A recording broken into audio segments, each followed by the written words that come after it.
Bill, thank you for the opportunity to introduce myself. Again, my name is Tom Spiegel. My wife Danielle and I have 4 children. We have a couple that are about out of college, and that's why really I'm kind of concerned more than anything else. We have one daughter who's about to graduate high school, and one's a freshman in high school. Grew up in Erie, born and raised, went to East High. Right after high school, I went into the Air Force for 4 years, finished that, came back to town, went to Gannon, got my degree in economics. From there, I went back into the Army, of all places, so I got dumber as I went. And spent 25 years in the military. Along the way, I got my master's in business from Gannon as well. And had a great time in the military. As you know, you learn an awful lot in the military, and I loved it. During that time, I had a number of deployments, had about 9 years of active duty, 25 years total, most of it in reserves though. 2 years, actually 2 tours, about 28 months over in Iraq, where I received the Bronze Star for doing some good, fun Army stuff, but that's something else. And I own a small business called Stanganelli's. We make pasta and pepperoni bowls. And with that, we've had the opportunity to provide jobs and create economic development within the east side of town. And that's something that I think we should do more of and do throughout the city. I've had the pleasure of serving on the Erie School Board for the last almost 8 years. We started that at $26 million. We were able to get our finances squared away, and now we are financially sound, at least for the foreseeable future. Cool. That's quite a background. So how do you think your experience or experiences make you the right fit for Erie's next mayor? In essence, why should people vote for you on May 18th? Very good answer. Again, I do have quite a bit of leadership experience, and that's what Erie needs. I consider Joe a friend. He's a nice guy, but being a nice guy isn't the main ingredient for being a good mayor. You have to be decisive.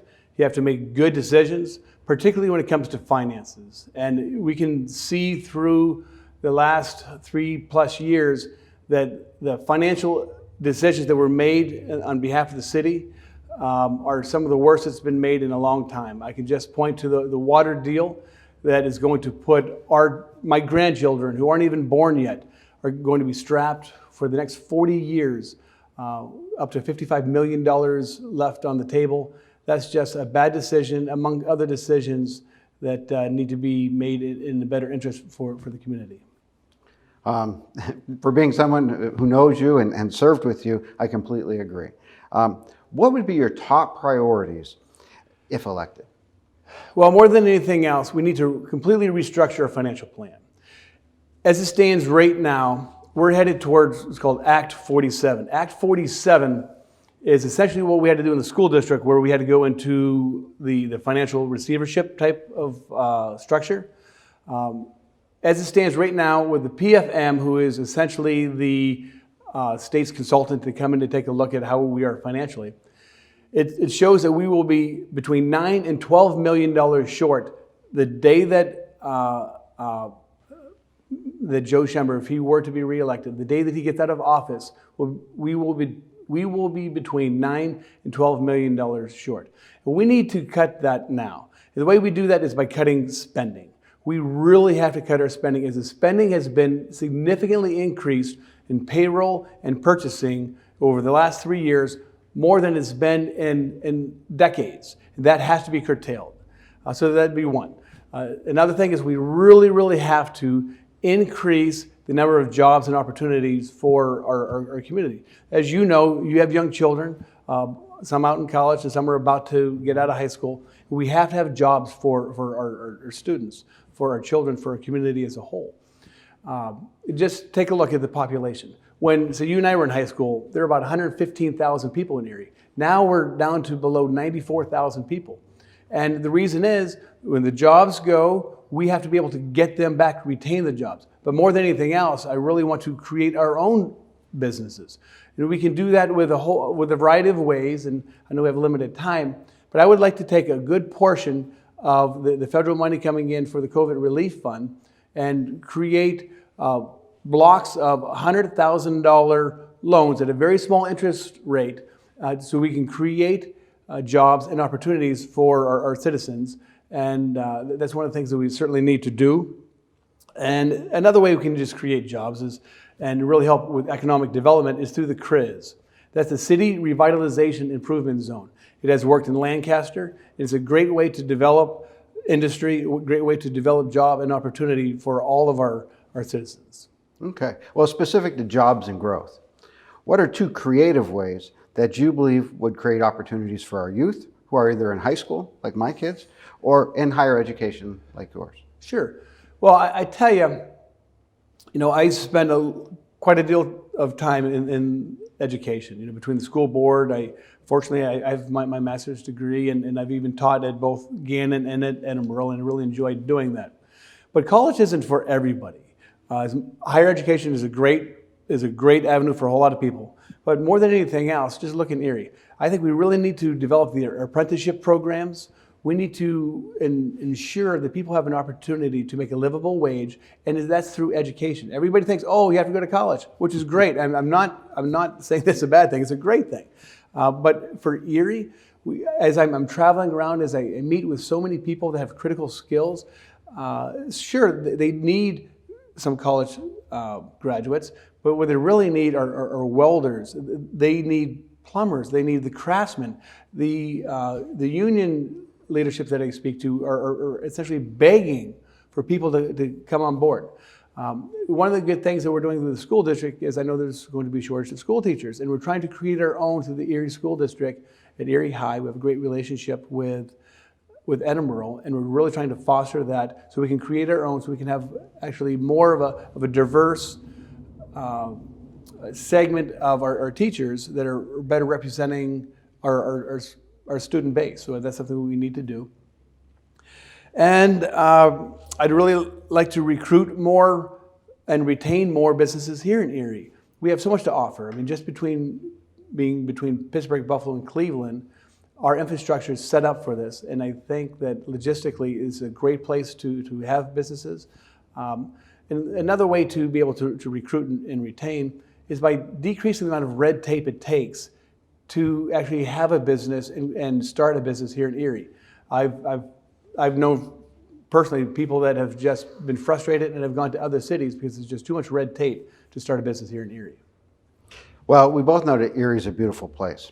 What do you think is our most underutilized asset? Oh, I'd say our people. And I just know that, say, through the military. I've traveled quite a bit with the military, and I can see the work ethic we have here in Erie is second to none. We have the skills, we have the abilities, and we just have the knowledge to just work well. Just look at, I know from at one point when I was out at American Sterilizer, now they're down in Mexico, how many of our skilled workers have had to go down there and teach these people not in what to do, but how to work. Our people in Erie work well, and we need to use our assets to the best of our ability. And we need to be able to have a leader that's going to not hinder these employees from getting good jobs. And that's kind of like what was happening now. Okay. I know our time's running near the end here, but two more questions. Sure. What do you think is your biggest accomplishment, or the biggest accomplishment has been on the Erie School Board? Well, when I first got on board, we couldn't even make our payroll. We were $26 million in debt. Now, I know one of the things that I've been very proud of in my business is in 28 years, we've always made payroll, and that's a big deal. Even if I didn't get paid, my employees always got paid. But that wasn't the case in the school district, that you well know. You were a school teacher at the time, and you had to tell your wife, man, this is a scary situation. I may not get paid. To the point where we weren't even paying our bills. We had some local vendors that were very cooperative with us, and we weren't paying the bills. So we were able to financially restructure our whole district. Now, we went down, and through the help of a number of people, particularly our State Senator Dan Laughlin, so I certainly appreciate him being able to deliver, because he was the one that really delivered us the $14 million a year that keeps on coming.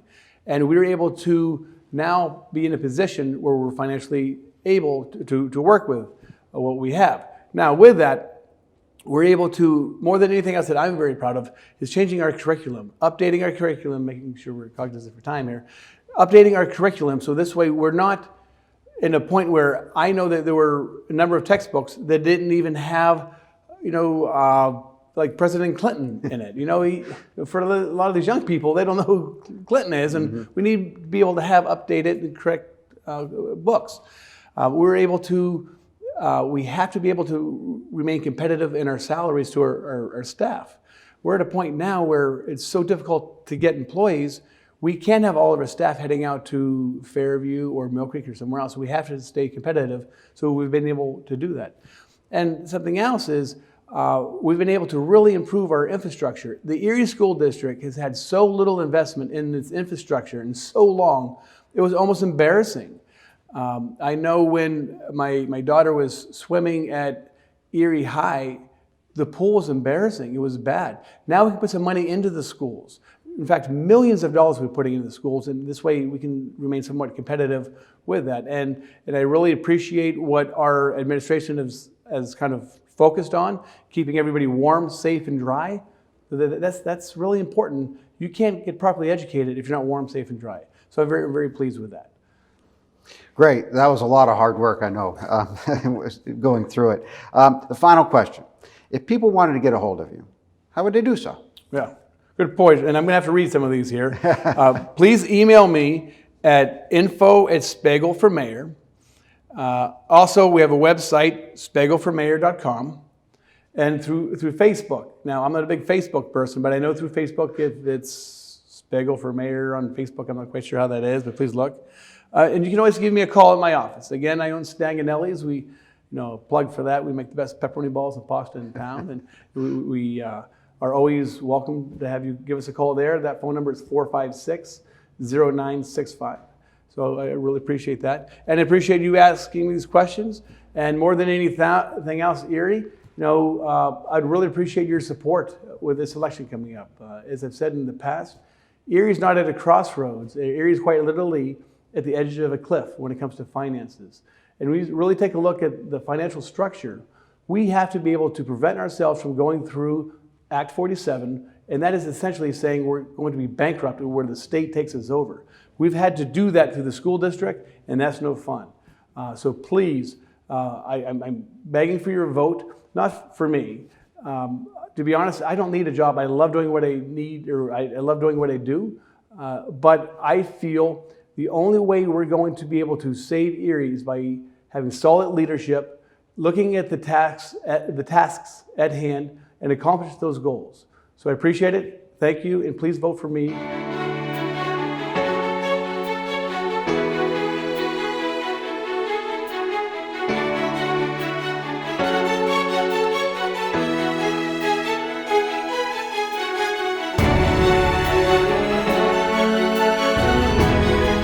Hello and welcome. My name is Ken Brasington, and I'm here with Mayor Joe Schember, who is running for re-election. Mr. Mayor, thank you for being here with us today. Thank you, Ken. I appreciate the opportunity with you. First of all, Mayor Schember, tell us why you are running for re-election. Well, Ken, as you know, I'm a lifelong Erie resident. I was born and raised here, and I love this community. My team and I have a mission and a vision. The mission is just 6 words: build opportunity, restore hope, transform Erie. Our vision is 2 sentences. Erie is a community of choice. We celebrate our rich cultural diversity, our welcoming, vibrant neighborhoods, our world-class downtown and bayfront, and our excellent education for everyone, and our abundance of good family-sustaining jobs. We want to transform Erie and make it better for decades to come. We've accomplished and learned a lot in our first 4 years. The rate of improvement will increase many times in the next 4 years. Just wait and see. You mentioned your team, as you always do. How does your team help the city improve so much? Well, my team is an incredible, diverse group. They have all bought into the mission and the vision. Everything we do is helping our vision become reality.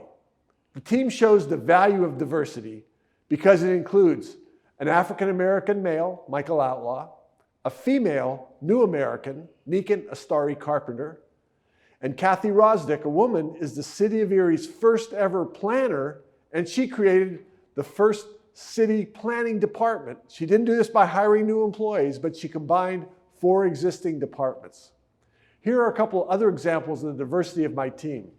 My chief of staff, the #1 person, is a woman, Renee Lamus. And Deb Smith is the first African-American woman to become director of the city's Department of Economic and Community Development. I was very proud to appoint her to that. These are just a few examples of the diversity of the city staff. You have surrounded yourself with good people. Thank you. How can you measure the success you're having with implementing your 5-point vision for Erie? That's exactly why my team and I announced this document called Activating Our Vision. We did this in January of 2020. It includes 26 measurable goals, all related to one of the 5 elements of our vision. For instance, under rich cultural diversity, one goal is that we attain 26% minority representation on our new non-bargaining hires and on appointments to our authorities, boards, and commissions. 21 of these goals should be accomplished by year end. We've actually already accomplished 4 of them. That's about 20%. If you'd like to read more about this goal, just go to the city's website, look for Activating Our Vision. And what have you done to improve the police department's community relations? Our police chief, Dan Spizzarni, and his deputy chiefs are all committed to valuing Erie's diversity and treating everyone equally. It has been frustrating that it has been so difficult to make our police department look more like the community, but we are working hard at that, and it will not happen overnight. The biggest thing we are doing is called the Police Athletic League. It's led by Sergeant Tom Lennox. About 80 of our police officers meet regularly with junior high and senior high students in Erie's public schools. They do that to help them with their homework, they play sports with them, but most importantly, they build good relationships. This is a long-term process that will help transform Erie. Many of the 600 youngsters they work with want to be police officers when they grow up. Mr. Mayor, you have created a Citizen Response Center back in 2018. Has this been helpful? Yes, a fellow by the name of Moss Sala runs our Citizens Response Center. His phone number is very easy to remember. It's 814-870-1111. We encourage citizens to call this phone number with any questions, suggestions, complaints, or compliments about city services. Moss gets 250 to 300 calls per month. He works hard with all city departments to get answers, usually within a day. Moss handles many of these calls himself. If a department does not respond within 5 days, he lets me know, and that does not happen very often. When I'm out and about, I get nothing but good responses and comments about our Citizen Response Center. And you have established a new LERTA. That was back in July of 2018. After working for 18 months with the county and school district, this has been done. How do you measure the success you agreed to a goal of reaching at least $20 million within the first 2 years? You're about 1 year and 9 months into it, and how is it going? You know, LERTA has been an incredible and transforming experience for Erie. In the first 21 months, we have had LERTA applications for over $85 million in renovation and new construction in the city of Erie.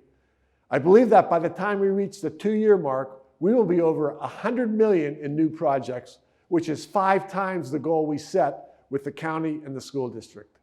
This has been extremely successful. And before you became mayor, you worked for over 40 years in banking and financial services. What have you done to improve the city finances? Well, Ken, the city has 3 major financial problems when I took office. First is a pension problem, second is a debt problem, and third is an actual structural deficit, and that means the city's expenses were growing at about 10 times the rate of city revenue.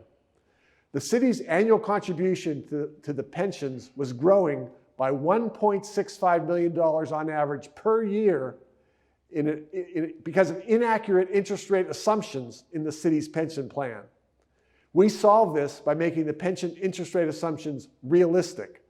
There have been no increases for 2020 or the 2021 budget as a result of that decision. We added the city's debt problem. We addressed that by accepting a $98.2 million prepayment of lease from the Erie Water Authority. $79 million of this we're using to pay down debt. That will save the city $4.5 million in payments every year for the next 19 years. Because of this action, we expect no increases in city income or real estate taxes for the next 5 years. Have you ever heard a mayor say that before? My team and I will be working hard for the next 5 years. What we're working on now is to increase the city's revenue by bringing more jobs and more people to Erie. We are also addressing the structural deficits by implementing much lower salary increases for non-union employees and negotiating much lower salary increases, lower than the 3% annual increase as we negotiate with the 4 unions. With all these actions, we have reduced the city's future expenses by over $6 million per year already. No, I never have heard a mayor say that before. As a citizen of Erie, I certainly welcome that. Thank you. During the first 6 months of 2019, you ran the People's Supper program. Tell us about that and how it helps Erie.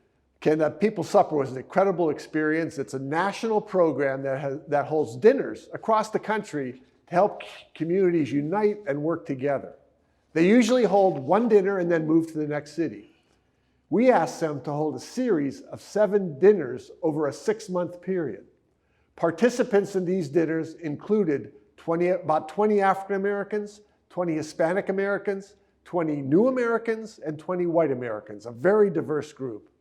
The result of these dinners and the conversations that took place at them was incredible. We developed strong, trusting relationships.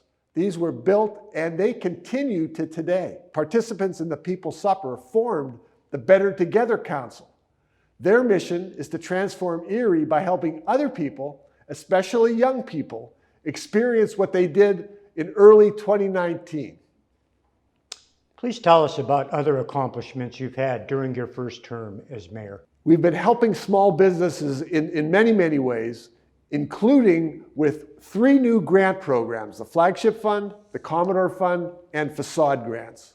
We implemented Kiva to help minority and women business owners get started. Others for business include Paramount Pursuits, new program in Erie, and the Small Business Development Program.